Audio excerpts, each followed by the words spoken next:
number 1 ranked Auburn now 20-1 after their blowout win over Oklahoma in the Big 12 SEC Challenge Showdown non-conference tilt. Jabari Smith scored 23 points. Walker Kessler added 21 to get the Tigers to 17 straight wins heading into the work week. Not a conference game, but Bruce Pearl emphasizing that this challenge matters. He says it matters on Selection Sunday. What we did, being one of the top teams in the SEC, we just held serve.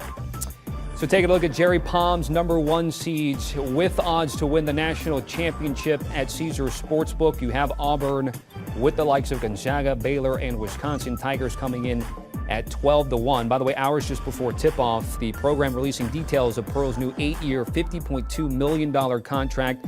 His annual pay starts at $5.4 million with an annual $250K raise.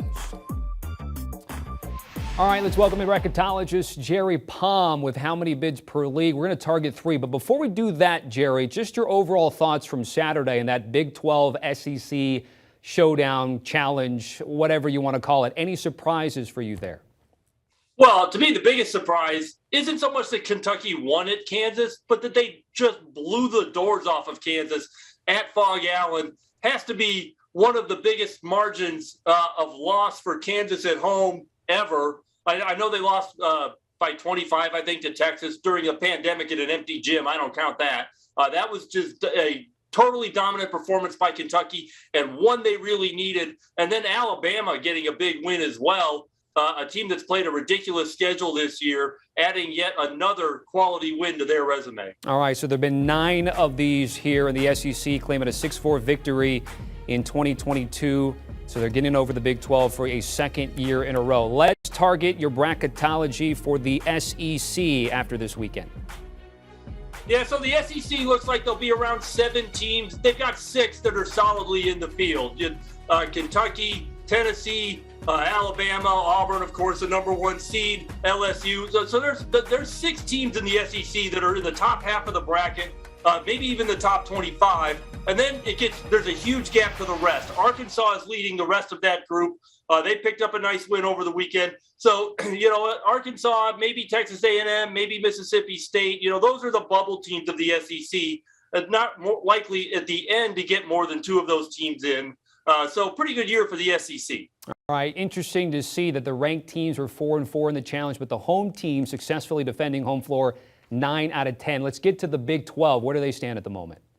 Yeah, this is the best conference top to bottom in college basketball. Oklahoma State is not eligible for the tournament. 8 of the other 9 are going to be in the bracket. Kansas State, the one that's not, isn't a bad team, but somebody has to be at the bottom of this league, and it just so happens to be them. But 8 of these teams are going to be in the field. The least comfortable of those is Oklahoma. But Oklahoma, with 13-8, Oklahoma's record is going to be difficult. They don't have a lot of margin for error, but the Big 12 is so tough. You're playing 1 or 2 teams that can help you every week, but as the losses pile up, at some point your record may not be good enough. All right, that's roughly 15 bids between the SEC and Big 12. If I were to ask you how many from the Pac-12 at the moment, what's that number? 4, maybe 5. The top 3 teams, well, really the top 2, UCLA and Arizona, are top 16 teams, no problem. That pretty comfortably in if they don't panic. Not panic, but just collapse. USC is a team with a gaudy record and nothing behind it. Their best win is San Diego State, a team in the bottom half of the bracket. They swept by Stanford. They lost at home to Oregon. Stanford is going to be in the bracket largely because of that sweep. And Oregon may or may not be in the bracket, but those are 2 pretty solid bubble teams. Maybe Washington State can be a bubble team as well, but they've got to start to pile up quality wins. But the problem is the Pac-12 doesn't give you a lot of chances to pile up quality wins.